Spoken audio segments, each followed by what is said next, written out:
Ang Diyos hindi mo lang kasama kapag may breakthrough. At ang Diyos hindi mo lang kasama kapag may challenges. Kahit sa gitna ng mountaintop at valley low, nandun si Lord. Kasama mo ang Diyos pag na-promote ka.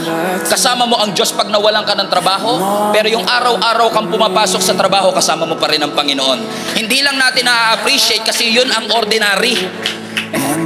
Marami sa atin nagsisimba para magpasalamat. Grabe ginawa ng Diyos. At marami rin nagsisimba para may matinding gawin ang Diyos. Pero minsan nakakalimutan nating ipagpasalamat yung araw-araw sinusustain niya tayo.